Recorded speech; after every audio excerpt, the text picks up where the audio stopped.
اکابر دارالعلوم کو سعودی دوسری تجویز میری ایک اور ہے، میں ہمت کر کے اپنا فرض سمجھ کر اس کو عرض کرتا ہوں. بہت عرصے سے میرے دل میں ہے کہ ارباب دارالعلوم اس موضوع پر غور فرمائیں. مجھ ناچیز کا خیال یہ ہے کہ اکابر دارالعلوم کو سعودی حکومت سے ایک سنجیدہ اور باضابطہ گفتگو کا آغاز کرنا چاہیے. میں خود سعودی عرب میں رہا ہوں اور اسی جامعہ اسلامیہ کا ایک طالب علم ہوں جہاں سے غیر مقلدیت کا یہ سارا مسئلہ پوری دنیا میں پھیلایا جا رہا ہے. 8-9 سال میرے وہاں گزرے ہیں. میں ایک بات عرض کرنا چاہتا ہوں، یہ صحیح ہے کہ رابطہ عالم اسلامی نے وہ تجویز پیش کی جو ہمارے حضرت محترم صاحب دامت برکاتہم نے اس کو نقل کیا، اس کے ایک حصے کو. اور یہ بھی صحیح ہے کہ سعودی حکومت کا اپنا مسلک جو علانیہ ہے وہ حنبلی ہے. اور یہ بھی صحیح ہے کہ وہاں کے بہت سے علماء کا مسلک کچھ اور ہے.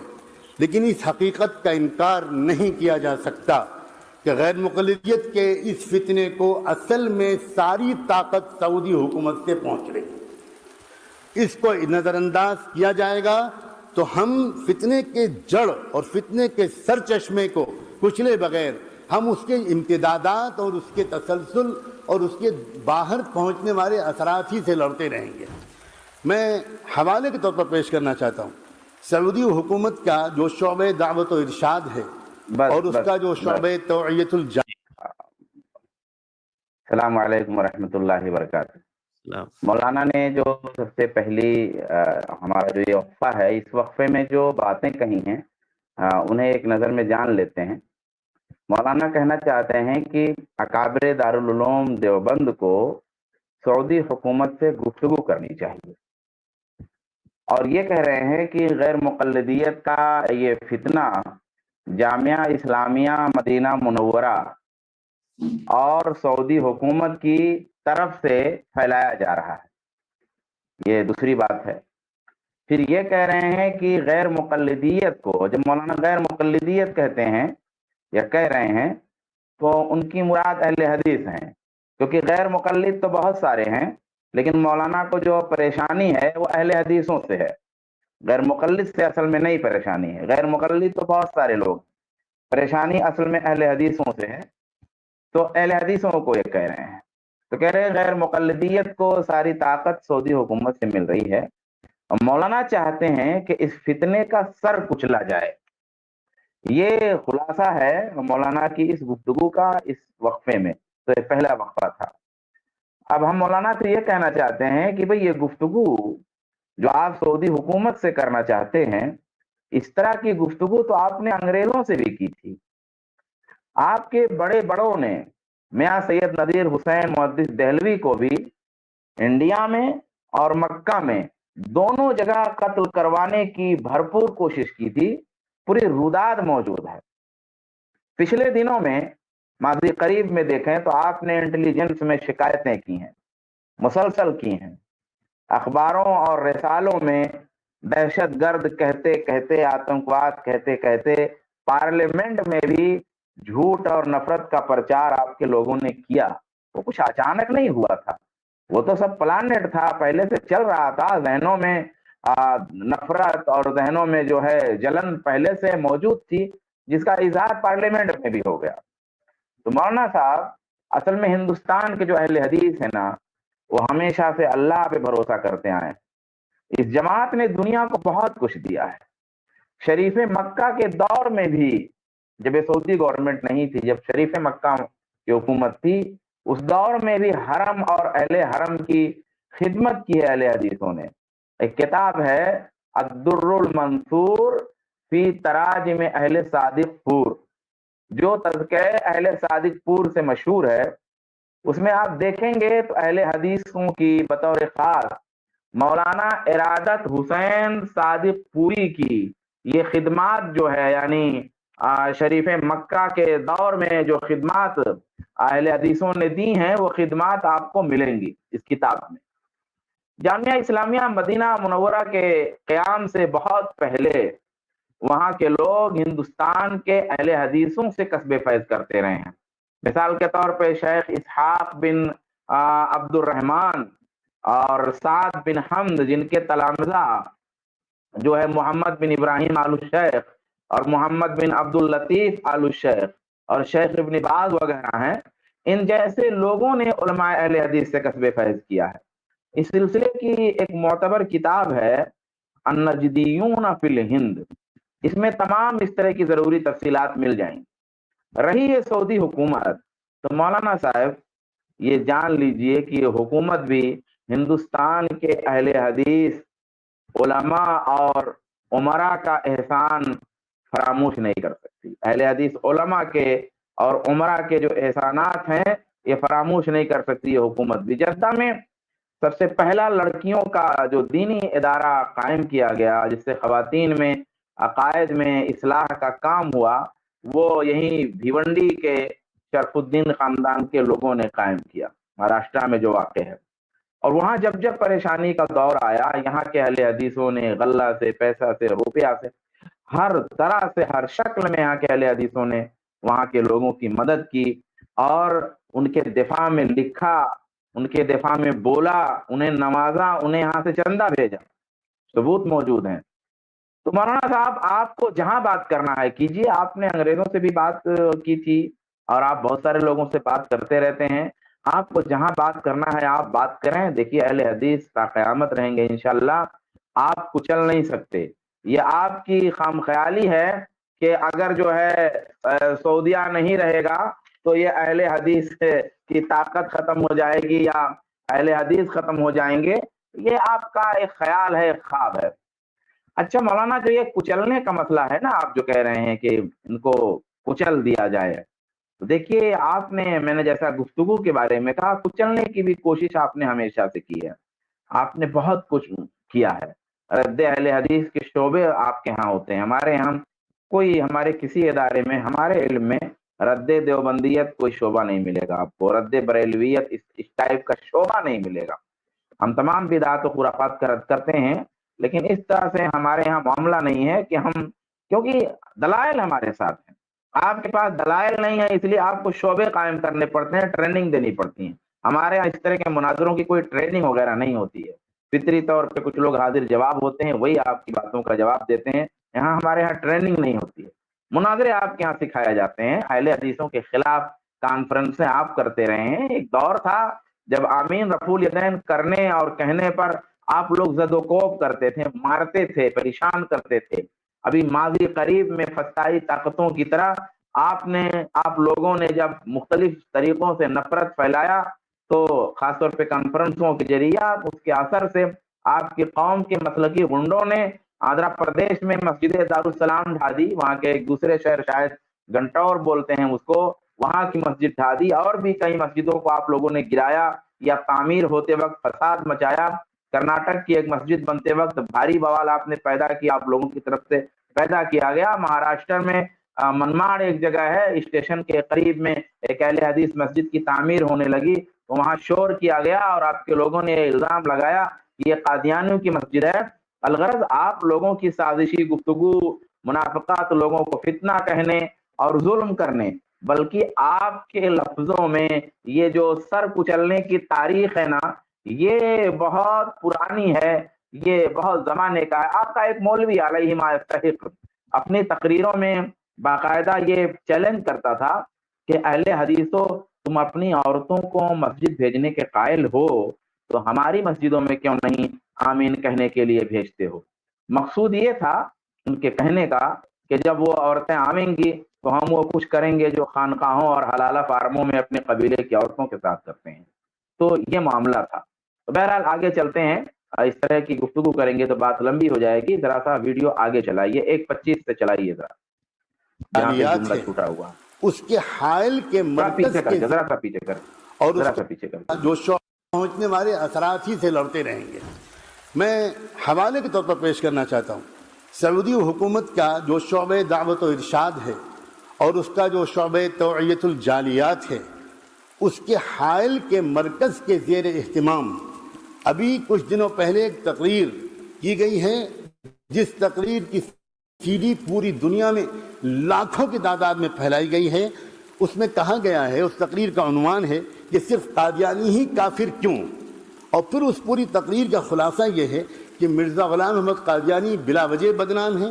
ان سے پہلے اسی طرح کی کفریات حنفیوں اور صوفیوں کے بڑے بڑے بزرگ بک چکے ہیں، اور جن بزرگوں کے اس میں نام لیے گئے ہیں میں ان میں سے چند کے نام لیتا ہوں. اس میں پہلا نام لیا گیا ہے، پہلا اگر کہنا مشکل ہو تو میں کہتا ہوں اس میں ایک نام ہے ملا علی قاری کا، دوسرا نام ہے امام ربانی مجدد الفسانی کا، تیسرا نام ہے نابغ عصر حضرت مولانا رشید احمد گنگوہی رحمۃ اللہ علیہ کا، چوتھا نام ہے شیخ الحدیث حضرت مولانا محمد زکریہ صاحب کا، اور آخر میں کہا گیا ہے کہ پوری جماعت دیوبند قادیانیوں کی طرح کافر ہے. یہ تقریر سعودی حکومت کے سرکاری وزارت مذہبی امور کے شعبے دعوت الارشاد اور توعیت الجالیات کی طرف سے پوری دنیا میں تقسیم کی گئی ہے، اور دہلی میں تنظیم اہل حدیث کی طرف سے وہ تقریر یہاں ہندوستان میں پھیلائی جا رہی ہے. ایک اور رسالہ ہے جس کا نام ہے کیا علماء اہل دیوبند اہل سنت والجماعت ہیں. بس کافی ہے.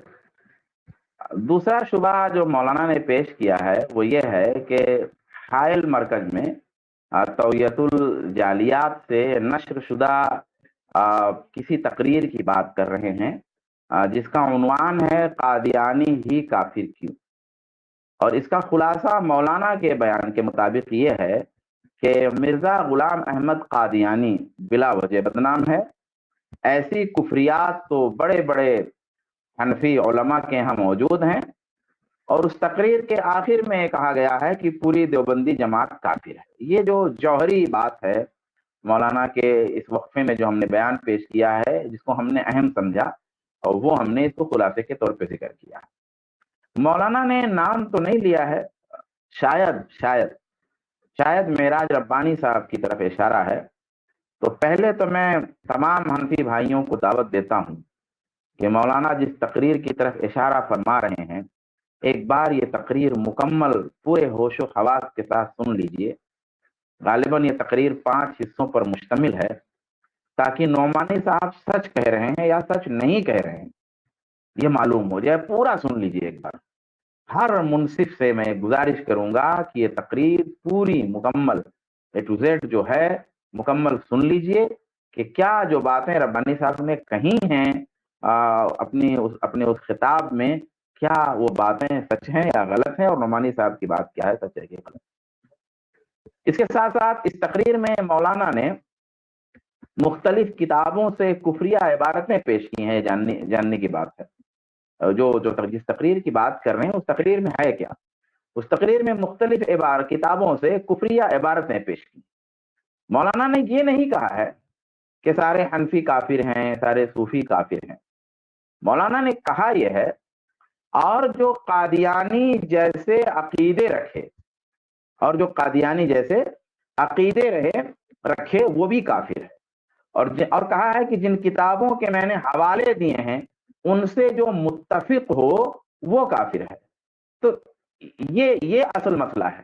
مولانا نے جس طرح انہوں نے کہا ہے اس طرح کی بات نہیں کہی ہے کہ فلاں جماعت کافر ہے، یہ کافر ہے، وہ کافر ہے.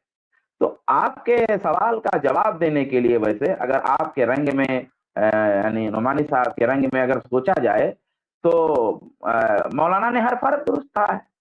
البتہ ہمارا منہج یہ ہے کہ مخالف کے لیے جس سے ہمارا اختلاف ہو بہت احتیاط کے ساتھ الفاظ استعمال کرنے کی ضرورت ہوتی ہے، اور ہم تمام اہل علم سے احتیاط کے ساتھ یا محتاط تعبیر اختیار کرنے کی گزارش کر سکتے ہیں. اگر انہوں نے کچھ سخت الفاظ استعمال کیے ہیں تو وہ بھی پہلے نہ ٹنٹنی تھے، اس لیے وہی سنسنی اور ٹنٹنی جو ہے موجود جو باہر نکل گئی ہوگی. تو بہرکیف خلاصہ یہ ہے کہ مولانا نے اپنی تقریر میں دیوبندی جماعت کو کافر نہیں کہا ہے، اور اگر مولانا بحیثیت جماعت دیوبندی جماعت کو کافر کہتے بحیثیت جماعت تو یہ غلط بات ہوتی اور اس کی گرفت کی جاتی اور اس کی مخالفت کی جاتی. اگر ایسا کہیں مولانا نے کہا ہو تو ہم آج اس کی مخالفت کرتے ہیں، کل بھی مخالفت کریں گے. ہاں مولانا نے کفریہ عبارتیں پیش کی ہیں، اب آگے آپ کی مرضی ہے. بھئی کفریہ عبارت اگر کہیں پائی جائے گی کسی کے کلام میں تو اس میں غیرت کہاں ہونی چاہیے؟ غیرت مشائخ ہونی چاہیے کہ غیرت توحید ہونی چاہیے؟ تو بھئی اللہ کی ذات بڑی ہے، اس کی شان میں اگر کفر جیسی باتیں ہوں گی یا کفریہ باتیں ہوں گی یا کفر کا شبہ دلانے والی باتیں ہوں گی تو غیرت کی بات تو یہ ہے کہ ہمیں اللہ اور اس کے رسول کے ساتھ ہونا چاہیے، نہ کہ اپنے اکابر اور مشائخ کے ساتھ ہونا چاہیے. تو کفریہ عبارتیں انہوں نے پیش کی ہیں. اگر یہ باتیں ہیں تو ان سے برات کا اظہار ہونا چاہیے، اور نہیں ہے تو کہیے کہ یہ باتیں نہیں ہیں. لیکن انہوں نے بہرحال دیوبندی جماعت کو پوری جماعت کو کافر نہیں کہا ہے. آگے چلتے ہیں، آگے چلائیے. یہ رسالے کا عنوان ہے. کیا علماء دیوبند اہل سنت والجماعت ہیں؟ چند سیکنڈ پیچھے کر کے ایک اور رسالہ ہے جس کا نام ہے کیا علماء اہل دیوبند اہل سنت والجماعت ہیں؟ یہ رسالے کا عنوان ہے. کیا علماء دیوبند اہل سنت والجماعت ہیں؟ اس کے مصنف ہیں کوئی جناب توصیف الرحمن راشد صاحب. یہ رسالہ بھی سعودی عرب کی وزارت مذہبی امور کے تابع شعبہ دعوت و ارشاد اور توعیت الجالیات سے شائع ہوا ہے. اس کا ایک جملہ نقل کرتا ہوں خاکم بدہن.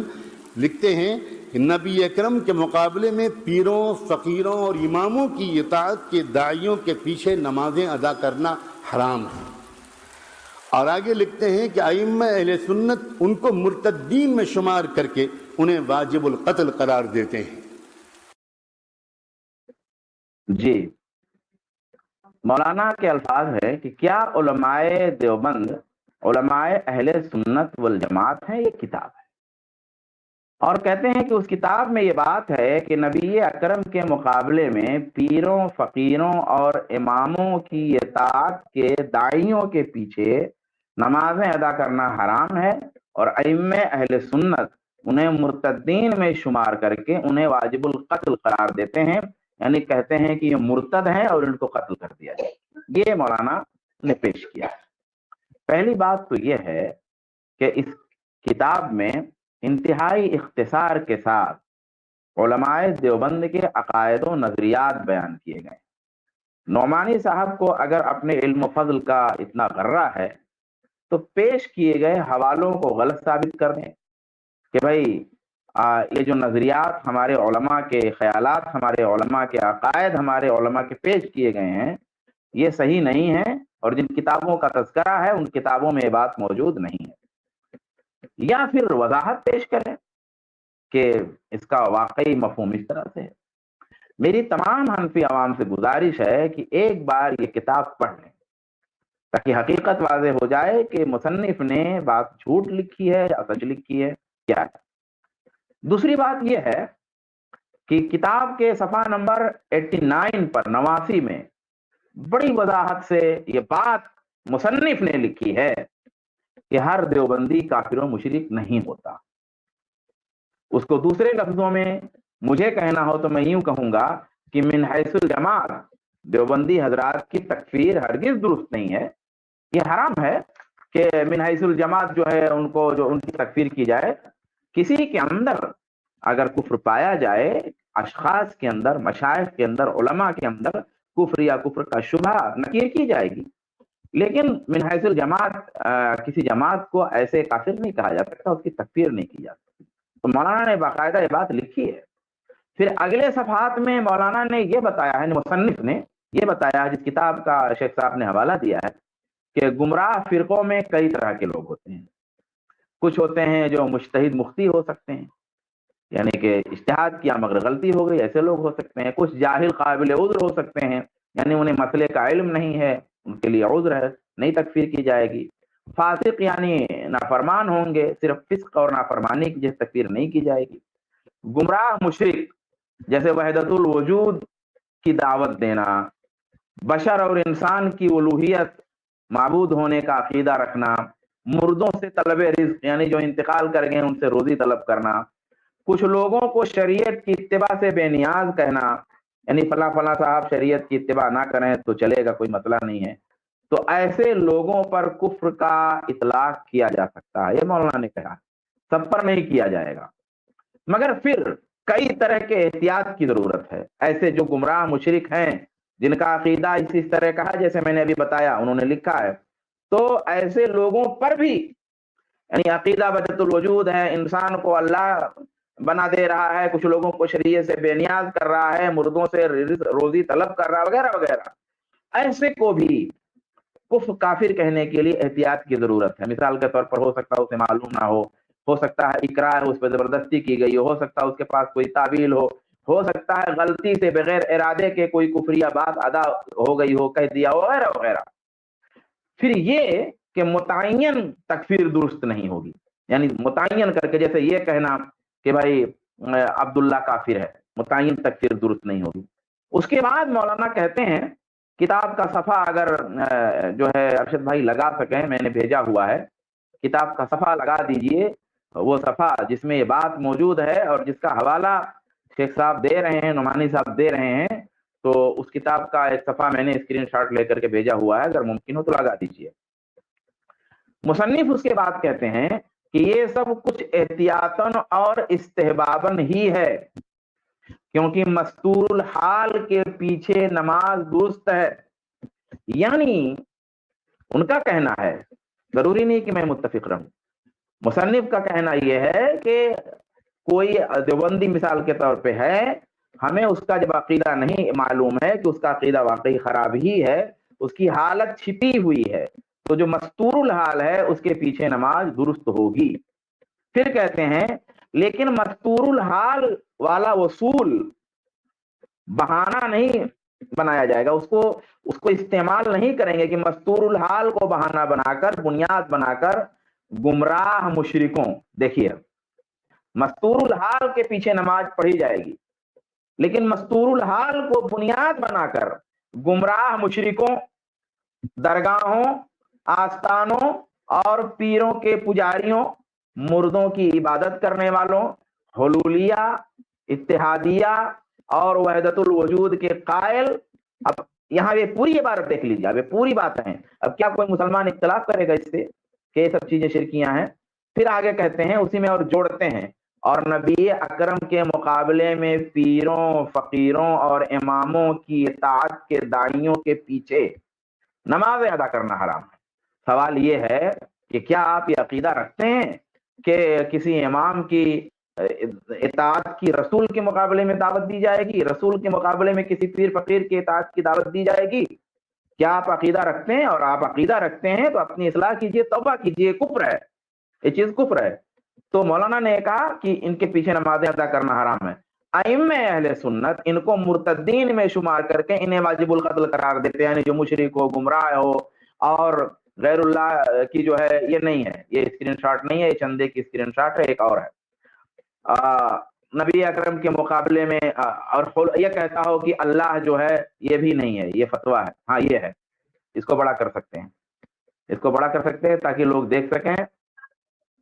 تو ہاں دیکھیے یہاں لکھا ہوا ہے، یہاں دیکھیے یہ وہ نیچے نیچے نیچے نیچے کیجئے، نیچے دکھ رہا ہے، یعنی نیچے کی عبارت دکھائیے، اس کو اور اوپر کیجئے، ایسے اور اوپر کیجئے، اور یہ دیکھیے یہ لکھیے، یہ سب کچھ احتیاطاً، بس سب کچھ احتیاطاً اور استحباباً ہی ہے، یہاں لکھا ہوا ہے. پھر آگے والا آگے کی عبارت بھی ہے. تو یہاں کتاب میں جو میں پڑھا ہوں لفظ بلفظ موجود ہے. ہاں یہ دیکھیے، کرنے والے حلولیہ، اتحادیہ، یہ پوری عبارت دیکھیں، وحدت الوجود کے قائل اور نبی اکرم کے مقابلے میں پیروں، فقیروں اور اماموں کی اطاعت کے داعیوں کے پیچھے نمازیں ادا کرنا حرام ہے. ائمہ اہل سنت ان کو مرتدین میں شمار کر کے انہیں واجب القتل قرار دیتے ہیں. اللہ ہمیں اہل سنت کے منہج کو سمجھنے اور عمل کرنے کی توفیق عطا فرمائے. یہ پوری عبارت جب آپ دیکھیں گے، پورے بیان کو سامنے رکھیں گے، تو کیا پتا چلتا ہے کہ پہلی بات تو یہ ہے کہ مصنف نے تکفیر کے مسئلے میں بہت احتیاط کیا ہے. حتیٰ کہ اگر کسی نے کفریہ بات کہہ دی اور کفر پر عمل کر لیا تو اس میں بھی تحقیق کی جائے گی کہ موانع تکفیر میں سے کوئی بات تو نہیں ہے. وہ سب دیکھ کر کے ہی کسی کے اوپر تکفیر کا فتویٰ لگے گا، کافر کا فتویٰ لگے گا. پھر مولانا نے تکفیر میں احتیاط کے نام پر اور مستور الحال کے بہانے ہر کسی کے پیچھے نماز پڑھنے سے روکا ہے، اور ایک ساتھ سب کو جوڑ کر کے یہ بتایا ہے کہ اس طرح کے لوگ کون سے ہیں جن کے پیچھے نماز نہیں پڑھی جائے گی. یہاں یہ ہرگز نہیں کہا ہے کہ دیوبندی کافر ہیں. اب نعمانی صاحب نے ایک آخری لائن خالی لے لیا ہے، پیچھے کی لائن گمراہ مشرکوں سے جو پوری لائن ہے، وہ لائن کئی لائن جو ہے وہ مولانا نے چھوڑ دیا ہے، اور آخری لائن جس میں صرف پیروں اور فقیروں اور اماموں کی اطاعت کی دعوت اللہ کے رسول کے مقابلے میں جو عبارت ہے اسے لے لیا ہے، اور یہ تاثر دینا چاہا ہے کہ انہوں نے دیوبندی جماعت کو کافر کہا ہے. بالکل یہ بات غلط ہے. دیوبندی جماعت کو انہوں نے کافر نہیں کہا ہے. انہوں نے کچھ صفات کا تذکرہ کیا. جن صفات کا مصنف نے ذکر کیا ہے ان صفات کی موجودگی میں دیوبندی ہو یا اہل حدیث ہو، کوئی بھی ہو، یا بریلوی ہو، کوئی بھی ہو، اگر انصاف پسند کوئی ہے تو وہ یہی کہے گا کہ واقعی ایسے لوگ کفر صریح کے مرتکب ہیں. وہ کوئی بھی ہو ایسا، جب بھائی جس کے اندر بھی یہ چیز پائی جائے گی وہ کفر صریح کا مرتکب مانا جائے گا. تو کتاب میں کچھ صفات ذکر کیے گئے ہیں اور پھر ان صفات جو ہے وہ صفات جن کے اندر پائی جائیں ان کا حکم بیان ہے. مگر عبداللہ کافر ہے، سارے بریلوی کافر ہیں، سارے دیوبندی کافر ہیں، ایسا کہنا اہل حدیث کا منہج نہیں ہے. اور اگر کوئی اس طرح کی متعین تکفیر کرتا ہے اور کہتا ہے تو ہم کہتے ہیں کہ وہ اہل حدیثیت سے خارج ہے اور فرمان نبوی کے مطابق ڈر ہے کہ اس پر بھی کفر لوٹ نہ آئے. ویسے مصنف بھی جن کا نام انہوں نے لیا ہے غالباً یہ بھی پہلے کسی دوسرے مسئلے سے تعلق رکھتے تھے، تو اگر کہیں عبارت میں کچھ سختی ہو کتاب میں تو وہ بھی وہیں سے آیا ہوا ہے. خالی یہ اہل حدیثوں کے مزاج میں یہ بات نہیں ہے، کہیں کوئی شذوذ ہو سکتا ہے، لیکن جو بات پیش کی گئی ہے کتاب میں کوئی بات غلط کر کے دکھائیں. رہا کتاب کا موضوع، جس موضوع پہ کتاب ہے تو واقعی ہمارا یہ دعویٰ ہے، آپ نقد کریے جتنا کرنا ہے. ہمارا یہ دعویٰ ہے کہ حقیقی اہل سنت والجماعت طائفہ منصورہ کے معنی میں ہم ہی ہیں بحیثیت جماعت. بحیثیت جماعت صرف اہل حدیث ہی طائفہ منصورہ ہیں. بحیثیت جماعت ہم یہ مانتے ہیں.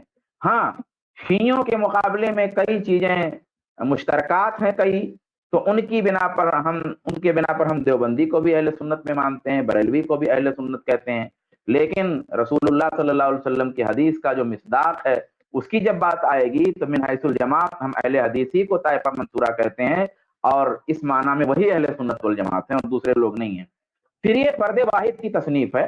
بھائی اگر کوئی غلطی ہو بھی تو افراد سے غلطیوں کا امکان ہوتا ہے، مگر آپ کے ذمہ دار ادارے کا فتویٰ دے کے لیے ذرا فتویٰ لائیے گا. تو ارشد بھائی ذرا فتویٰ جو ابھی بیچ میں دوسرے نمبر پہ آپ نے اسکرین شاٹ دکھایا تھا ذرا اس کو بڑا کیجیے، بڑا کیجیے. یہ ادارے کا فتویٰ ہے بھائی. ہاں یہاں جو ہے میں بھی پڑھ کے سناتا ہوں، پہلے کمنٹ کر دوں، رک جائے تھوڑا روکیں ابھی. میں یہ کہتا ہوں کہ یہ فرد کا ہے، رکے رہیں، یہ فرد کا ہے، ایک فرد نے بات کہی ہے.